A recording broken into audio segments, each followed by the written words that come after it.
As a practicing artist, I've always allowed myself a bit of time where I'm not doing finished pieces. I just allow myself maybe 3 months to play and experiment, and I think this is really important, otherwise you start getting in a rut with your work. And it was during one of those times when I was about to start experimenting, and I was tidying up this pile of coloured papers on the floor here. But I was just looking at them in their own right and thinking how beautiful the colours were and how they went so nicely together. And maybe I could use them in their own right and just make some collages. I just thought I'd reference Matisse because he's been such an influence throughout my whole career. And during the end of his career, he started doing these cut paper, famous, very beautiful cut paper pictures. And he talked about using the scissors to draw with. There's this nice photo of him doing exactly that. And that's what I did too. You need a nice sharp pair of scissors. And rather than drawing on the back the shape that you want, use the scissors to describe the shape and estimate it. And you get this lovely flow. It is just like drawing. And the other thing I learnt from Matisse is when you cut out a shape, you're left with a negative shape, which often gives you ideas in its own right. You can sometimes make use that or parts of that. So I might take that to suggest another area elsewhere within the picture. So the first one I did was from this old drawing of a Cape primrose. I absolutely love Cape primroses. The way they're magnificently shaped flowers just seem supported by themselves, and these wonderful angles that the leaves make. And that was the version that I did. And after that, I didn't really use the drawing so much. I just freewheeled with cutting out the shapes and playing with them.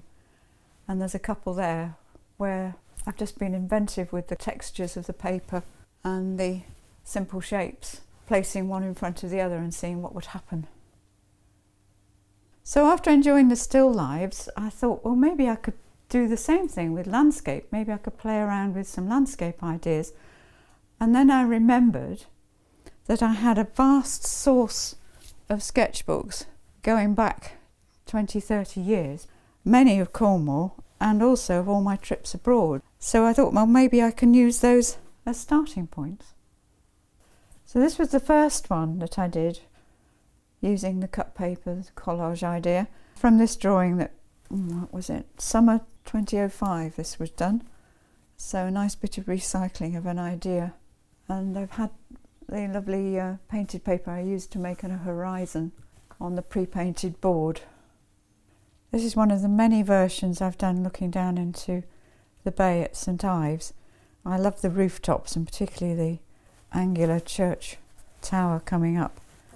All these lovely siennas. So I did several versions as collages. So I've got one midway through here.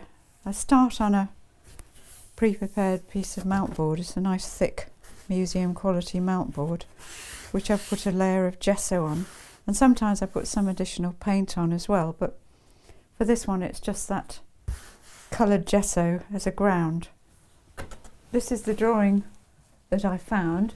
We had a couple of really lovely trips to San Gimignano, and I thought the composition with the towers would work really nicely, the shapes against the sky. So that's where I've got so far, and I can describe to you how it's been done, with perhaps making a tower and then placing it.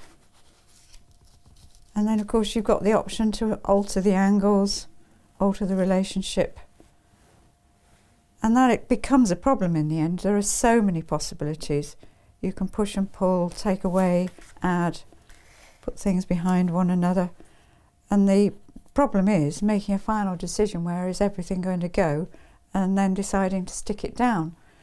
And I have got that far and then realised, well, actually I've got to take it all apart in order to stick it down. And I'd done quite a few of these before I realised that if you take a photograph of it at this point, it's really very helpful. You can refer back to what it's going to look like when you've stuck it down. So I do that routinely now. But using torn edges, perhaps I can show you. We have tree shapes on the sketch, and actually carefully tearing the paper, and I enjoy that as much as the working with the scissors. You can draw with a rough edge to suggest the foliage of a tree, for example. Sometimes works a lot better than a cut one, so I might place that in front of a cut one. So it's a great way of playing with composition, colour and texture, and just inspiring. It's just exciting to do something new and different.